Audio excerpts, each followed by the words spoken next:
The previous hearing, as I was not able to be here that day, and not giving you advance notice. And members of the committee, for your patience. For the record, I'm Representative Dan Itz. I represent Rockingham County District 10, which is the town of Fremont. This is actually the product of some of my efforts last term. I chaired a committee known as Statutory Recodification. One of the things we did was try to understand what it took to recodify statutes, which is something that we have not done for an inordinately long period of time. We used to recodify statutes every 5 to 15 years.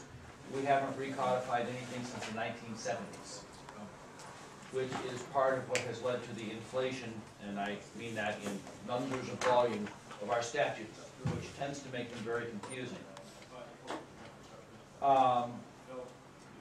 In that committee, we made some efforts to do some practice recodification, if you will, to understand the process on some very small titles of law. Sheriffs, constables, and police was one that we worked on ourselves, just to understand what was involved. It was the practice often when, in times past when we had only 6 volumes of statutes, that a committee or a commission would be created to do the recodification of the entire statutes. As our bodies of law have grown, to task one committee or commission with that would be an overwhelming task. That was part of what we experimented with last year. This is an act to establish a committee for the purpose of recodifying the education statutes, which were actually recodified in the 1970s, I believe. They and the criminal statutes were recodified. Nothing else has been recodified since 1955. But as I'm sure you are aware, the nature and the character of our education statutes, our education requirements, have changed substantially over the last 40 years. And as such, it means that we are carrying a lot of duncel statutes that just perpetuate on. And I believe it is in the best interest of the people to go through and clean them up. One of the things we found in some sections of law was that you just had statutes pointing to other statutes that didn't exist anymore. We don't need that statute. We had, statutes to execute something by a date certain that has gone past some 20 or 30 years ago. We don't need that statute anymore. All it does is make the books thicker. In talking to some lawyers I'm associated with, they would not want us to renumber. So statutes, because for them, when they do legislative research, it's valuable to see the pointer to the previous statute, now repealed, that just says it was there, this is where it was. If you want legislative history, go back to an earlier volume. But so I would not advocate renumbering everything, but we should certainly go through and figure out which things are there that actually do something, which things are there that do not do anything anymore. How can we make the law simpler for the people to understand? This is the bottom line. If you wanted to amend it, you might go from a committee to a commission and add, I don't know, a member of the Department of Education or a couple teachers, just to make sure that what the committee was doing was truly efficacious to the educational community. I don't know if that's necessary, because they would certainly be, I would hope, invited to come in and testify and make sure that what was being done by this committee was the right thing to do. My intent was not to authorize any changes in policy, because this would not be a policy committee, but simply to be a cleanup committee. Really. And there's a lot of work to do there without changing policy. Recodification is not supposed to be a policy issue. It's supposed to be a cleanup and simplification issue. I'd be happy to answer any questions. Thank you, Madam Chair. Thanks for taking the question. The problem is there's 814 pages here. On one of the biggest books we have. And I don't see how we can do this by November 1st, 2014. And also, do you think who would volunteer to be on this committee? I'm sure you would. If you think the date is inappropriate, then amend the date to be something you feel is appropriate. That's certainly within your power. You know, this doesn't have to be done by November 2014. It can be done 2 years later. It would still be a good thing to do. I mean, the very fact that you said you've got a 600-page book, do you really think there are 600 pages that really affect education in New Hampshire? Representative Schmidt. Thank you, Madam Chair, and thank you, Representative Fitch, for taking questions. You should all know that I had the privilege of sitting on Representative Fitch's committee last year, so I'm familiar with this. But my question is, in our various areas of law, what area has the most pressing need? Does the education law need the most codified? Because my sense last year was that the biggest mess was in environmental law, so it was all scattered around. And is this really one you want to take on first at this time? What's the priority of the hierarchy? I think that this is one that certainly affects virtually every person in New Hampshire, because most people have children or grandchildren. So in that sense, I think it is one that greatly impacts the general public. That said, you are correct. The environmental statutes are definitely problematic because there is actually no environmental chapter. That is why I introduced a very similar bill to resources and I think it's Resources and Economic Development that received it. Unfortunately, it was scheduled at the same time as this bill was 2 weeks ago, and I missed that one as well, and it has not yet been rescheduled.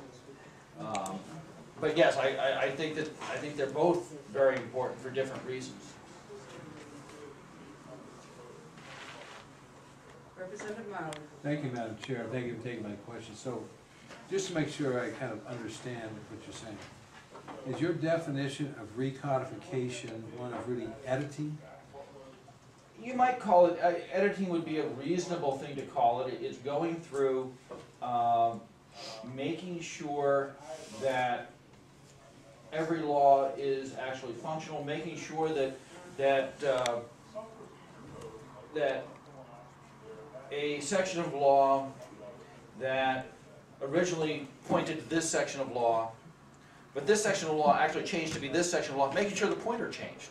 I mean, there's a lot of, there can be a lot of inconsistencies in our statutes as they progress, and there's been 30 years of permutation.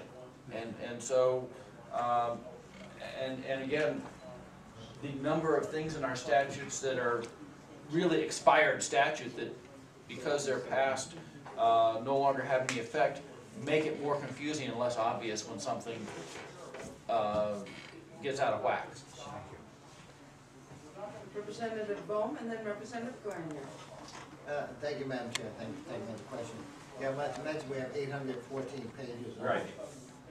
legislation, but we also have, I don't know how many thousand pages of rules that point to the legislation, which makes it even more. I agree, because I've gone through here and I said, what the hell is this doing here?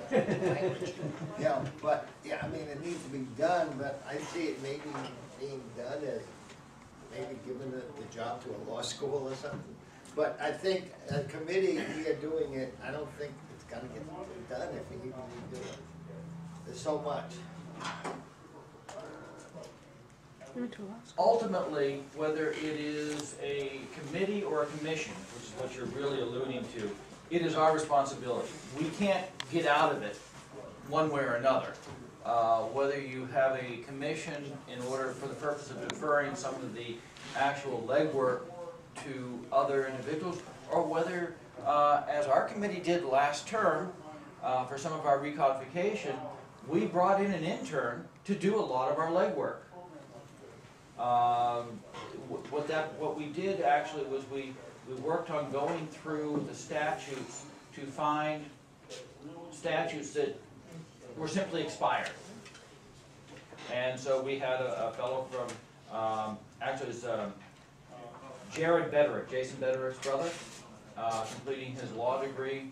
And he was going through the statutes for us and identifying laws for us that we could remove that would not affect anything, you know, like the law requiring the state to, requiring the Attorney General to engage in a lawsuit regarding the border with Maine in 1991. It doesn't need to be there anymore. Representative Grenier. Thank you, but my question is answered. All right, seeing no further questions, Representative Itza, are you also willing, if this bill should pass, to have your committee take on this responsibility? My committee, Either as a commission or... my committee doesn't exist anymore. In the broader sense of the question, I'm sorry, I missed that. in the broader sense, yes, although it should probably be, would it, if I were in the position to make a recommendation, I would recommend that a member of our committee be on the committee, because if we were to try by that committee to attempt to do all the recodification necessary, you're talking about decades of work. Yeah, that's exactly. So what one would hope we could divvy it up between multiple groups of people. Thank you very much for your testimony. And we'll call on Dean Mitchell.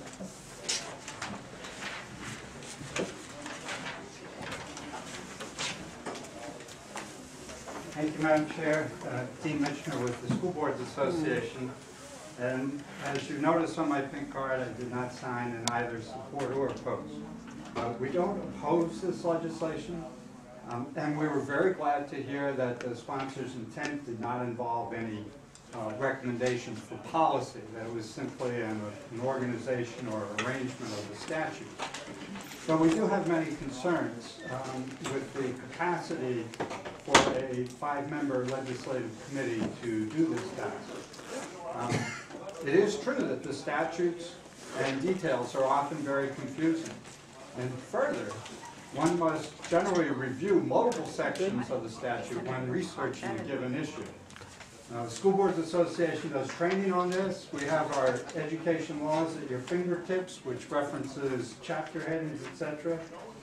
But I think you should know, you all received this in the pamphlet that's in the committee room available to all of you. But it's important to note that it goes well beyond Title 15. Representative Bohm has indicated 800+ pages, and that's the version without the annotations. And if we want to include annotations, which are very, very helpful and informative, it's many, many more pages. So we just express a concern. One, 5 legislators, we don't think... Don't want to do it. And number 2, we think the November date is not achievable. And number 3, we think if we're going to do this, it should be a more coordinated approach, because it goes beyond the scope of Title 15. As we work with school board members and our administrators, we have to be aware there are a lot more statutes. And in your education law book, it's not just Title 15 in there, because you have to be referring to Title 40 for the Senate Bill 2. You have to know the municipal budget law, 32 and 33. So there's a lot more involved. And with that, I'll close my comment. Thank you very much. Questions for Dean Mitchell? Thank you. Seeing none, I will close the hearing on House Bill, the recess hearing on House Bill 1252, and remind colleagues on the House Education Committee that we are going to have lunch, and we will reconvene at 1:15 for an afternoon of executive session.